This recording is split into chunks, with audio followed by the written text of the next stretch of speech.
Oke, assalamualaikum warahmatullahi wabarakatuh.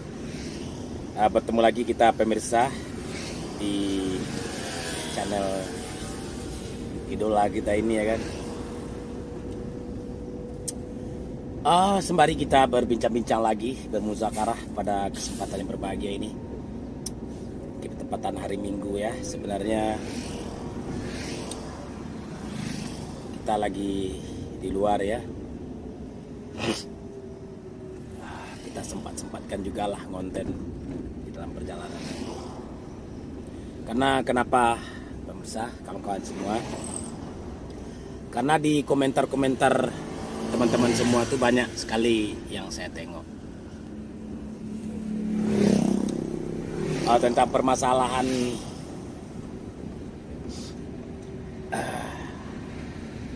Habib Fitria yang kemarin tuh yang melakukan pembakaran terhadap dua tafsir, dan lanjut beliau melakukan tuturan-tuturan yang tidak enak lah istilahnya terhadap Habib Bahar bin Smith dan Syekhuna Habib Lutfi.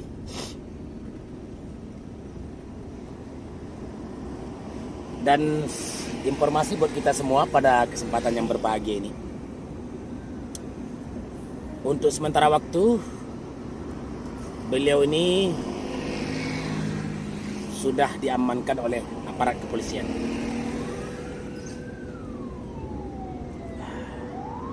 Ya, nanti kita terangkan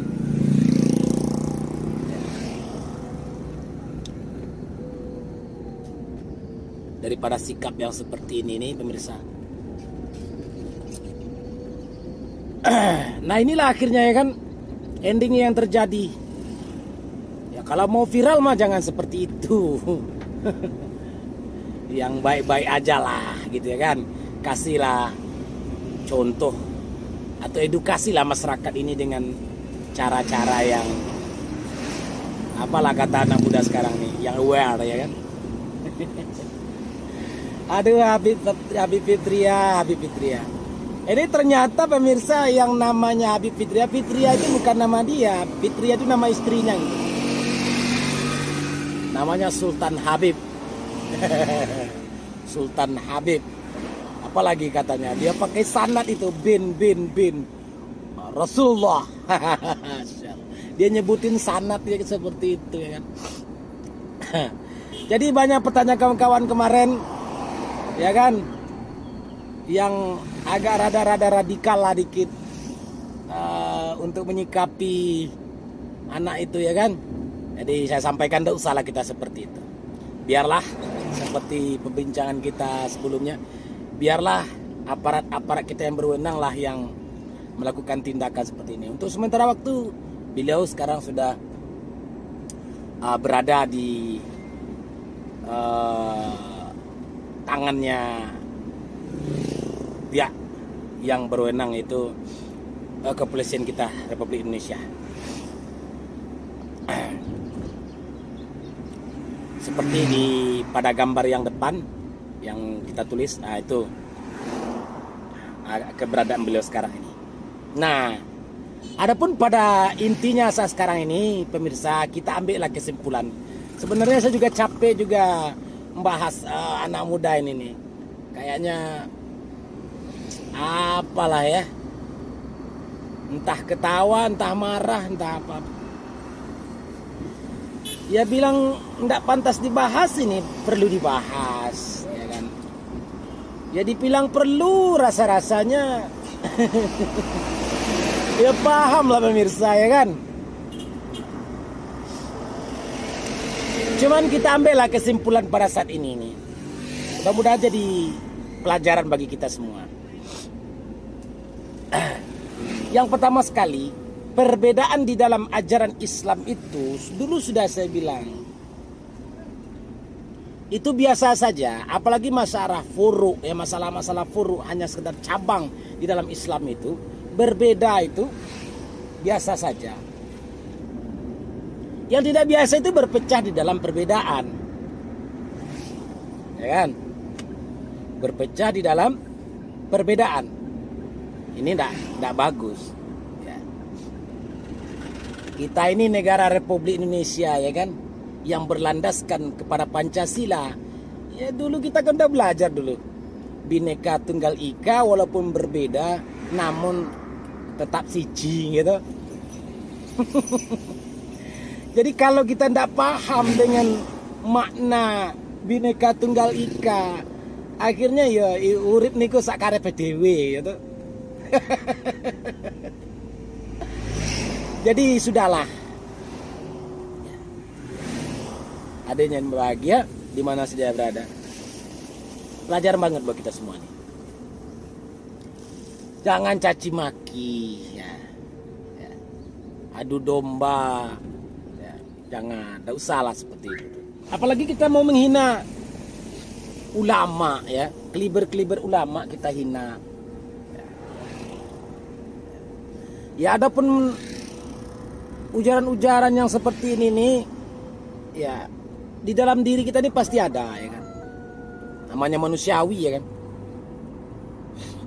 Ya, tapi tidak usah diumbar-umbar lah di dalam sosial media ini. Malu kita dilihat. Kemudian pesan moral terakhir yang perlu buat kita semua. Masalah kita ini belajar agama Islam ini, kita tidak perlu belajar dengan tafsir. Nih perlu sekali kita bahas sebentar nih. Bagaimana mungkin kita bisa memahami isi Al-Quran ya, kalau kita tidak belajar kandungan-kandungan Al-Quran tadi kepada tafsir-tafsir yang mana tafsir itu disusun oleh orang-orang pilihan, bukan orang sembarangan yang menafsir Al-Quran itu, Bapak Ibu hadirin semua. Ini lebih-lebih kepada Habib Fitriani saya sampaikan, ya, wabil khusus.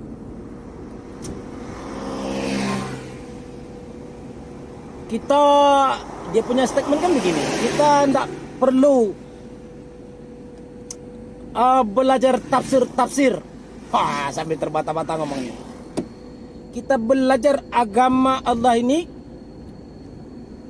langsung kepada Allah. Kita langsung belajar kepada Al-Quran. Kan begitu statementnya. Lah kita ini siapa? Ya. Ilmu kita tuh seberapa? Paham enggak kita ini? Nahu, sorof, manti, balaghah, ma'ani, bahasa Arab, paham hadis enggak? Jangankan itu, Bapak Ibu sekalian, pemirsa di mana saja berada, ya kan? Orang kita ini belajar membaca Al-Quran alif lam mim. Kalau kita tidak ada guru, mungkin tidak alif lam mim kita baca, mungkin alama, mungkin, ya kan, kayak baca Iqra tuh. Jadi ada yang berbahagia di mana saja berada.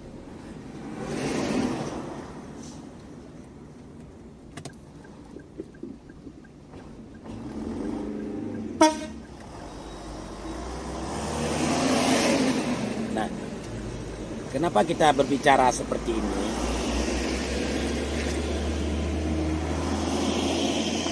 Karena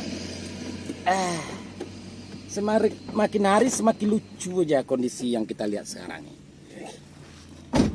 Sangat-sangat lucu.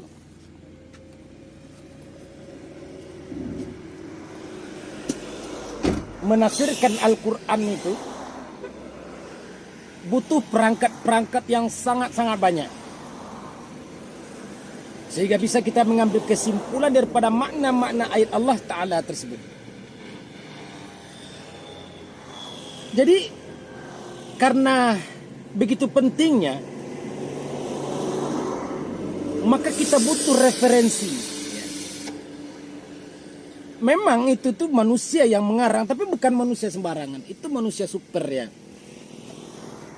Jadi pemirsa di mana saja berada pada kesempatan yang berbahagia ini, jadi jangan mau kita itu untuk Ya istilahnya itu jangan maulah kita diadu domba.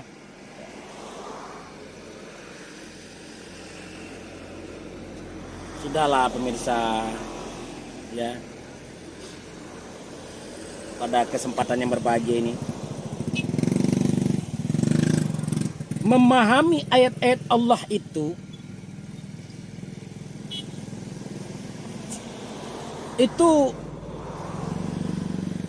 tidak bisa kita dengan logika-logikakan saja, itu tidak bisa. Jadi para ulama-ulama yang menafsirkan Al-Quran tadi, setelah mereka memenuhi perangkat-perangkat ilmu di dalam dada mereka, itu ada namanya, istilahnya itu mereka mendapat alam mulhim, ya. Sehingga muncul kalam-kalam ilham dalam diri mereka karena kesucian hatinya, mujahadahnya, ya, luar biasa. Ilmu mereka punya, amal ibadat mereka kuat, akhirnya tumbuhlah di dalam diri mereka, ya, satu kesadaran untuk mengarang, ya, menyimpulkan, dan itu semua ada ilham dari Allah Subhanahu Wa Taala tentang hakikat ayat-ayat Tuhan itu sendiri. Nah, jadi kesimpulan permisa, kita tidak akan bisa memahami ayat-ayat Tuhan, ya, tanpa ada bimbingan daripada guru-guru kita atau ulama-ulama kita. Maka dari itu marilah kita memuliakan ulama-ulama kita, ya. Sekali lagi, mari kita sama-sama memuliakan para ulama, ya, para umara, ya. Kemudian tingkatkan persatuan dan kesatuan sekali lagi di antara kita, jangan berpecah belah. Karena Allah sangat tidak suka dengan pecah belah. Hadirin berbahagia, semoga pertemuan kita pada kesempatan yang berbahagia ini dirahmati Allah Subhanahu Wa Taala. Sekali lagi, mari sama-sama kita bangun support channel kita ini supaya lebih berkembang dan bermanfaat untuk kita semua, berbagi kebaikan-kebaikan ila jami'il alam insyaallah. Jangan lupa tekan tombol subscribe, like, komen, kapan perlu hantam tombol loncengnya supaya saudara-saudara, teman-teman semua mendapatkan notifikasi selanjutnya dari video-video kita. Ya, sekian, terima kasih pada kesempatan ini. Lebih dan kurang mohon maaf, wabillahi taufiq wa hidayah. Assalamualaikum warahmatullahi wabarakatuh.